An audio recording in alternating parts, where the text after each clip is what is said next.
میں تو بس یہ سوچ کر گھبرا جاتی تھی کہ مجھے اتنی گہری نیند کیسے آنے لگی، جبکہ مجھے تو عرصہ ہی ہو گیا تھا، میری ساری رات جاگتے ہوئے گزرتی تھی۔ لیکن حیرت انگیز طور پر جب سے میں یہاں نوکری کرنے لگی تھی، میری نیند اتنی پکی ہو گئی تھی کہ کوشش کے باوجود بھی آنکھ نہیں کھل پاتی تھی۔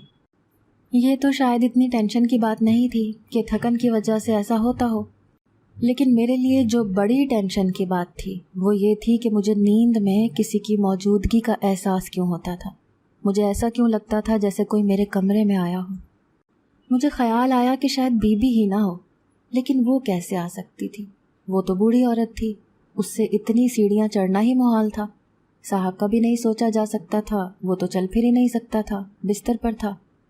اس کے علاوہ اس گھر میں 2 سے 3 ملازمائیں ہی تھیں، وہ چھٹی کر کے گھر چلی جاتی تھیں۔ صرف میں ہی واحد ایسی تھی جو یہاں رکی ہوئی تھی۔ یہاں نوکری کرنا میری مجبوری تھی، ورنہ ایک غیر مرد کو ایک نرس کی طرح سنبھالنا بہت مشکل تھا، اور میں نے ایسا کام کبھی نہیں کیا تھا۔ مگر وہ کہتے ہیں نا کہ مجبوری انسان سے سب کچھ کروا لیتی ہے، میرے ساتھ بھی ویسا ہی ہوا۔ میں 10 بھائیوں کی بڑی بہن ہوں۔ ابا کو جانے بچے پیدا کرنے کا اتنا شوق کیوں تھا کہ بچوں کی لائن ہی لگا دی۔ ہم سبھی 1-2 سال کے وقفے سے پیدا ہوئے تھے۔ میں ہی سب سے بڑی تھی اور میرے ہی ذمہ گھر کی ساری ذمہ داریاں تھیں، کیونکہ ابا تو اپنے کام پر نکل جاتے اور میری اماں اکثر بیمار رہتی۔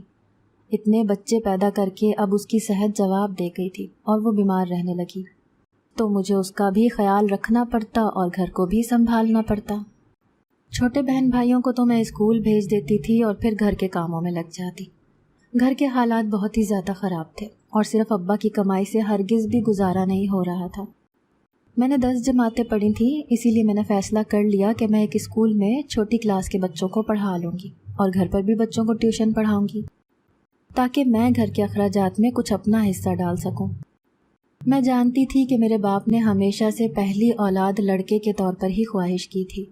شاید ابا یہ چاہتا تھا کہ پہلے اس کا بیٹا پیدا ہو اور بڑا ہو کر اس کا سہارا بنے، اس کا بازو بنے، مگر چونکہ یہ نصیبوں کی بات ہوتی ہے اور اللہ کے فیصلے ہوتے ہیں، اسی لیے بیٹے کی جگہ قدرت نے ان کو میری صورت میں بیٹی دے دی۔ میں یہی سوچا کرتی تھی کہ مجھے جیسے بھی کر کے اپنے باپ کا ہاتھ بٹانا ہے تاکہ اسے بیٹے کی کمی محسوس نہ ہو۔ اسی لیے میں نے میٹرک کے بعد نہ صرف بچوں کو پڑھانا شروع کر دیا بلکہ خود بھی پرائیویٹ امتحان دینے کے لیے تیاریاں شروع کر دیں۔ میری وجہ سے گھر کے حالات میں تھوڑا سا سدھار آنے لگا تو میرے باپ کا رویہ بھی ہم سب سے ٹھیک ہو گیا، ورنہ وہ تو چڑچڑا ہی رہا کرتا تھا۔ چھوٹے بہن بھائیوں کے بھی کافی اخراجات تھے اور اب مہنگائی بھی اتنی بڑھ چکی تھی کہ میرے ساتھ کام کرنے سے بھی گزارا نہیں ہو رہا تھا۔ ہم رہتے بھی تو گاؤں میں تھے جہاں پر کام کرنے کے اتنے مواقع ہی نہیں تھے۔ ایک کزن کی شادی کے موقع پر شہر سے کچھ رشتہ دار گاؤں آئے تو وہ میری تعلیم اور قابلیت سن کر بہت متاثر ہوئے اور مجھے کہنے لگے کہ تم لاہور آ جانا تو میں تمہارے لیے بہت اچھی نوکری کا بندوبست کروں گا۔ انہوں نے مجھے اپنا نمبر دے دیا تھا۔ پہلے پہل تو نہ میری اماں مانی اور نہ ہی ابا کہ اکیلی لڑکی کو ہم گاؤں سے دور کمانے بھیج دیں گے تو زمانہ ہمیں 100 باتیں سنائے گا، نہیں تم نہیں جا سکتی۔ میں نے بھی پکا ارادہ کر لیا تھا کہ شہر جا کر ہی رہوں گی۔ ظاہر ہے اب کب تک ہاتھ پر ہاتھ دھرے بیٹھا جا سکتا تھا۔ کیا ہوا جو اب ان کا بڑا بیٹا نہیں تھا؟ میں بڑی بیٹی تھی تو میں بیٹے کے فرض بھی تو نبھا سکتی تھی۔ اس لیے میں نے بحث کی، قائل کیا اور اماں ابا سے اجازت لے کر شہر آ گئی۔ میرا یہی خیال تھا کہ 2-4 دن میں نوکری کی تلاش کروں گی تو وہ آخرکار مجھے مل جائے گی، اس کے بعد میں خوب پیسے کماؤں گی اور گھر بھیجوں گی۔ مگر یہاں آ کر میری ساری غلط فہمیاں دور ہو گئیں۔ اپنے گاؤں کی میں وہ واحد لڑکی تھی جس نے FA کیا تھا، لیکن یہاں شہر آ کر تو یہی لگ رہا تھا کہ یہاں تو ہر شخص ہی اعلیٰ تعلیم یافتہ ہے۔ 1-2 دن میں اپنے رشتہ داروں کے ہاں رہی تو مجھے ان کے مزاج بگڑتے ہوئے محسوس ہوئے۔ میں سمجھ گئی کہ کسی کو مدد کی پیشکش کرنا اور مدد کرنا 2 الگ الگ باتیں ہیں۔ میں ان لوگوں کے آسرے پر اتنی دور آ گئی تھی، مگر یہی لگ رہا تھا کہ وہ لوگ مجھ سے جان چھڑانے کے بہانے تلاش کر رہے ہیں۔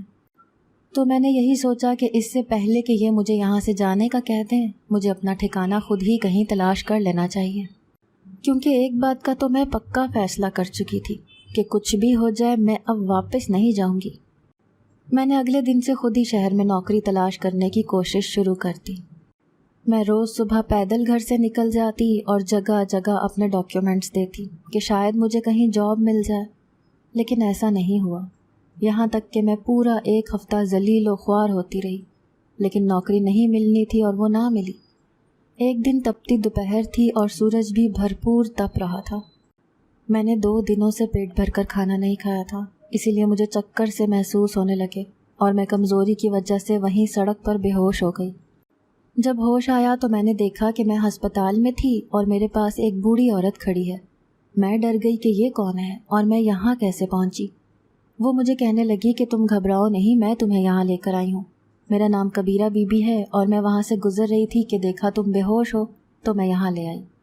میں نے اس کا شکریہ ادا کیا تو وہ مجھے کہنے لگی کہ کیا تم نوکری کی تلاش میں ہو؟ میں حیران ہوئی کہ اسے کیسے معلوم ہوا، تو وہ کہنے لگی کہ تمہارے ہاتھ میں فائل دیکھ کر مجھے اندازہ ہوا۔ اس شہر میں نوکری ملنا بہت ہی زیادہ مشکل ہے، لیکن اگر تم چاہو تو میں تمہیں ایک بہت ہی اچھی نوکری آفر کر سکتی ہوں اور تمہاری تنخواہ بھی ہزاروں میں نہیں لاکھوں میں ہوگی۔ حیرت کے مارے میری آنکھیں پھیل گئیں کہ کیا واقعی ایسا ہونا ممکن ہے؟ تو وہ کہنے لگی کہ ہاں، میرا بیٹا بیمار رہتا ہے، معذور ہے، چل پھر نہیں سکتا۔ تمہیں بس اس کی آیا بن کر اس کا خیال رکھنا ہے اور یہی تمہارا کام ہے۔ پہلے تو مجھے شک ہوا کہ اتنے معمولی سے کام کے بدلے وہ لاکھوں دینے پر کیسے تیار ہو گئی، مگر پھر یہی سوچا کہ میرے پاس اور کوئی راستہ نہیں ہے۔ اگر کچھ دنوں تک مجھے نوکری نہیں ملی تو وہ میرے رشتہ دار مجھے گھر سے نکال دیتے، تو میرے پاس کوئی ٹھکانہ نہیں ہوتا۔ اسی لیے میں اس عورت کے ساتھ اس کے گھر آ گئی۔ گھر کیا تھا، وہ ایک بنگلہ تھا۔ وہ مجھے بنگلے کے تیسرے پورشن میں لے آئی اور کہنے لگی کہ یہ سامنے میرے بیٹے کا کمرہ ہے، تمہارا کام اسی کی خدمت اور دیکھ بھال کرنا ہے، لیکن تم کبھی بھی نیچے نہیں آؤ گی اور یہیں پر رہو گی۔ میں نے اس کی تمام شرطیں مان لیں۔ یوں میں یہاں رہ کر صاحب کی خدمت کرنے لگی اور اس سے ملنے والے پیسے اپنے گھر بھجوانے لگی۔ پہلی تنخواہ ہی اتنی زیادہ تھی کہ میرے گھر والے کئی ماہ تک وہ پیسے استعمال کر سکتے تھے۔ میری عادت ایسی تھی کہ میں کسی سے کچھ پوچھنا بھی چاہتی تو میں جھجک کے باعث پوچھ نہیں پاتی تھی۔ میرا بڑا دل چاہتا تھا کہ میں صاحب سے پوچھوں کہ ان کی اپنی ماں کے ساتھ کیا ناراضگی چل رہی ہے، جو وہ اس کا حال چال پوچھنے تک نہیں آتی، لیکن پھر وہی بات کہ مجھے جھجک محسوس ہوتی اور میں چپ رہ جاتی۔ شروع میں جب میں آئی تھی تو صاحب تو بولتے ہی نہیں تھے، آہستہ آہستہ کر کے وہ تھوڑا بہت بولنا شروع ہوئے تھے۔ مجھے تو یہ بھی پتہ نہیں تھا کہ صاحب شروع سے ایسے تھے یا پھر کسی حادثے کی وجہ سے ایسے ہوئے تھے۔ میں اپنا کام پوری ایمانداری سے کرتی تھی، وقت پر ان کو کھانا دیتی تھی، دوائیاں کھلاتی تھی اور باقی سارے کام بھی میں ہی کرتی تھی۔ ہاں، ان کو نہلانے اور کپڑے بدلوانے کے لیے ایک مرد ملازم تھا جو ہر 2 دنوں کے بعد آتا تھا۔ بہت سی الجھنوں اور سوالات کے ساتھ میں اس گھر میں رہ رہی تھی، اور ان میں سے سب سے بڑا سوال یہی تھا کہ مجھے کمرے میں کسی کی موجودگی کا احساس آخر کیوں ہوتا ہے؟ کون آتا ہے میرے کمرے میں اور مجھے جاگ کیوں نہیں آتی؟ میں بہت کوشش کرتی تھی کہ رات کو نہ سوؤں تاکہ اس حقیقت کا پتہ چلا سکوں، لیکن پھر بھی نیند میرے حواسوں پر ایسے سوار ہوتی کہ میں کچھ نہیں کر پاتی تھی۔ ایک دن ایسا ہوا کہ صاحب کی دوائیاں ختم ہو گئیں، اور وہ دوا نہیں تھی جو ہر حال میں رات کو کھلانی تھی۔ ویسے تو ساری دوائیاں بی بی ملازمہ کے ہاتھ اوپر بھیج دیتی تھیں، لیکن اس نے یہ نہیں بتایا تھا کہ اگر کوئی دوائی ختم ہو جائے تو میں کیا کروں۔ یہ دوا نہ دی جاتی تو صاحب کی طبیعت خراب ہو جاتی، اسی لیے میں نے نیچے جانے کا فیصلہ کیا۔ میرا دل بری طرح دھڑک رہا تھا کہ جانے وہ میرے ساتھ کیا سلوک کرے گی کہ میں نیچے کیوں آئی ہوں۔ میں ایک کمرے کی طرف بڑھی جس کے اندر سے بی بی کی آوازیں آ رہی تھیں۔ وہ کسی سے فون پر کہہ رہی تھی کہ ہاں میں جانتی ہوں، دلاور کی وصیت کے مطابق سب ٹھیک چل رہا ہے۔ میں نے اس کے لیے ایک لڑکی کا انتظام کر دیا ہے جو اس کا خیال رکھتی ہے، اب اس سے زیادہ میں کیا کروں؟ پھر وہ کہنے لگی کہ چلو ٹھیک ہے، اب میں فون رکھتی ہوں، باقی کا پلان ہم مل کر بناتے ہیں کہ اب کیا کرنا ہے۔ اس کی باتیں سن کر میں چونک گئی اور ہکا بکا رہ گئی کہ یہ کس کے خلاف پلاننگ کرنے کی باتیں کر رہی ہے؟ کیا صاحب کے خلاف، یعنی اپنے ہی بیٹے کے؟ میں بغیر سوچے سمجھے الٹے قدموں بھاگتی ہوئی اوپر آ گئی۔ میں سوچ رہی تھی کہ صاحب کو یہ بات بتاؤں، مگر پھر میں نے یہی سوچا کہ مجھے ان ماں بیٹے کے معاملے میں نہیں پڑنا چاہیے۔ یہ بڑے لوگ ہیں، ان کے آپس کے 100 معاملات ہوتے ہیں، بہتر یہی ہے کہ میں دور رہوں۔ مجھے بس اپنی حفاظت کرنی تھی اور یہ معلوم کرنا تھا کہ روز رات کو میرے کمرے میں کون آتا ہے۔ بہت سوچنے کے بعد یہ ترکیب ذہن میں آئی کہ رات کو سونے سے پہلے موبائل کا کیمرہ آن کر کے سو جاؤں، تاکہ جو کوئی بھی اندر آئے وہ ویڈیو میں نظر تو آ جائے۔ میں نے ایسا ہی کیا۔ رات کو پھر سے مجھے نیند میں کسی کی موجودگی کا احساس ہوا اور ایسے لگا کہ جیسے کوئی دبے قدموں کمرے میں داخل ہوا ہے، لیکن اب کی بار میں مطمئن تھی کہ جو بھی ہے میں صبح دیکھ لوں گی۔ صبح صاحب کو ناشتہ کروانے کے بعد میں اپنے کمرے میں آ کر موبائل کو پکڑا تو ویڈیو دیکھ کر میری جان نکل گئی۔ ویڈیو میں صاف صاف دیکھا جا سکتا تھا کہ کوئی میرے کمرے میں داخل ہوا ہے۔ وہ بس چپ چاپ میرے سامنے بیٹھا رہا اور پھر چلا گیا۔ میں حیران ہوئی کہ آخر ایسا کون سا شخص ہے جو میرے کمرے میں داخل ہو سکتا ہے۔ میں نے کیمرہ دروازے کے ساتھ الماری پر لگایا تھا، اسی لیے اس شخص کا چہرہ کیمرے میں نہیں آ سکا۔ اگلی رات میں نے کیمرے کا رخ بدل دیا۔ اب میں نے موبائل اس طرح سے رکھا تھا کہ وہ اس شخص کو فوکس کر پاتا جو دروازہ کھول کر اندر داخل ہوتا تھا۔ اب مجھے کوئی فکر نہیں تھی کیونکہ اب مجھے یقین تھا کہ میں اس کا چہرہ دیکھ لوں گی۔ اگلے دن ناشتے کے بعد مجھے موبائل دیکھنے کا وقت ہی نہیں ملا۔ دن کے 11 بجے تھے کہ میں نے سوچا کہ جو دوائی ختم ہوئی ہے وہ میں خود ہی جا کر اسٹور سے لے آتی ہوں۔ بی بی تو صبح کی گئی رات کو واپس آتی ہے، اسے کیا پتا کہ میں نیچے اتری تھی یا نہیں۔ میں میڈیکل اسٹور سے دوائی لے کر مڑی تو مجھے جلدی سے اپنا چہرہ چھپانا پڑا کیونکہ میں نے وہاں بی بی کو ایک آدمی کے ساتھ دیکھا۔ وہ دونوں بھی شاید کوئی دوائی ہی خریدنے آئے تھے۔ میں ان کے پاس سے گزری تو مجھے بی بی کی سرگوشی سنائی دی۔ وہ اس آدمی کو کہہ رہی تھی کہ تم نے اپنے اسٹور والے دوست کو بتا دیا تھا نا کہ ہمیں ایسی دوائی چاہیے جو فوری اثر کرے اور ایسا نہ لگے کہ اسے زہر دیا گیا ہے، سب کو یہی لگے کہ وہ قدرتی موت مرا ہے۔ میرے قدم زمین میں گڑ گئے۔ میں سوچنے لگی کہ یہ کس کی موت کی بات کر رہی ہے۔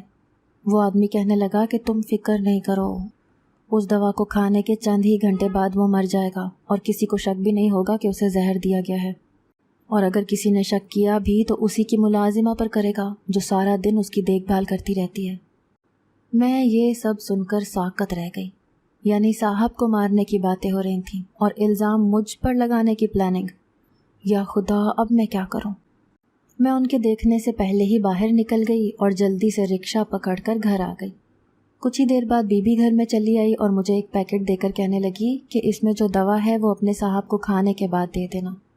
میرا دل پھٹا جا رہا تھا کہ ایک ماں اپنے بیٹے کے ساتھ ایسا کیسے کر سکتی ہے۔ مجھے لگ رہا تھا کہ شاید صاحب بی بی کا سگا بیٹا نہیں ہے، اسی لیے اس کو مارنا چاہتی ہے تاکہ ساری دولت اور جائیداد اس کے قبضے میں آ سکے۔ مجھے کچھ سمجھ نہیں آ رہی تھی کہ کیا کروں۔ اس سے پہلے کہ میں کچھ کرنے کا سوچتی، گھر میں پولیس آ گئی۔ میں بھی نیچے چلی گئی۔ پولیس نے آتے ہی کہا کہ کبیرہ حسین کہاں ہے۔ ہم سب حیران رہ گئے کہ انہیں کس نے بلایا ہے۔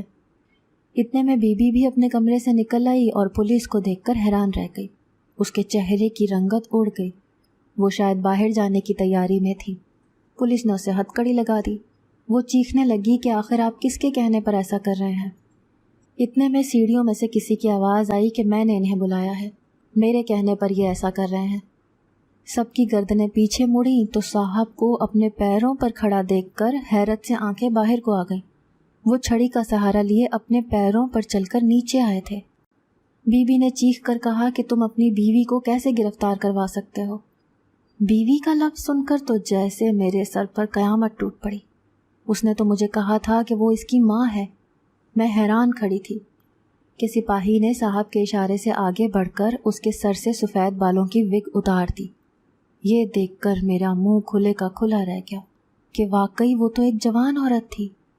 پولیس اسے لے کر چلی گئی تو میں حیرانی سے صاحب کی طرف دیکھنے لگی اور کہا کہ یہ سب کیا ہے؟ صاحب کہنے لگے کہ یہ سچ ہے کہ یہ میری بیوی ہی ہے، میں نے اس سے پیار اور محبت کی شادی کی تھی، لیکن میں نہیں جانتا تھا کہ میری بیوی دولت کے پیچھے ہے اور اس نے دولت کے حصول کی خاطر ہی مجھے اپنے جال میں پھنسایا ہے۔ میں اس کے عشق میں اتنی بری طرح گرفتار ہو گیا تھا اور اس کے دام میں ایسا الجھا تھا کہ میں نے وصیت لکھ دی کہ میرے مرنے کے بعد میری ساری دولت اور جائیداد میری بیوی کی ہی ہوگی، اور یہی تو یہ چاہتی تھی۔ وصیت لکھنے کے کچھ ہی دنوں کے بعد میری گاڑی کا ایکسیڈنٹ ہو گیا۔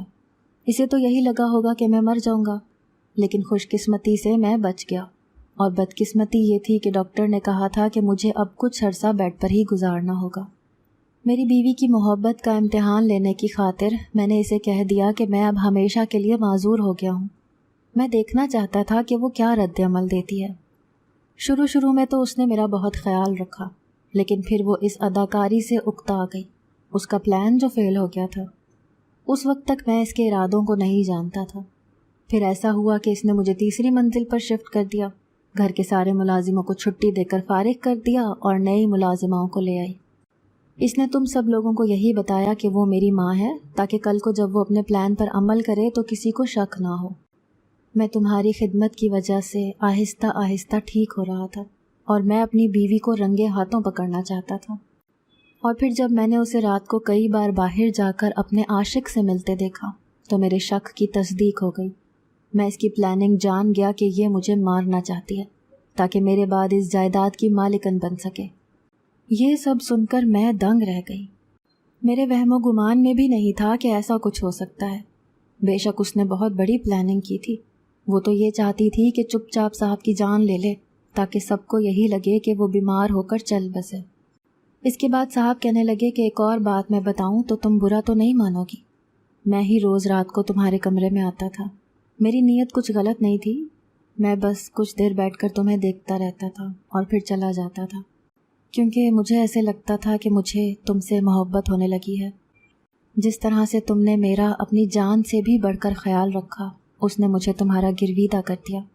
سارے راز کھل گئے تھے۔ کبیرہ کو جیل ہو گئی اور صاحب نے مجھے شادی کے لیے پروپوز کر دیا۔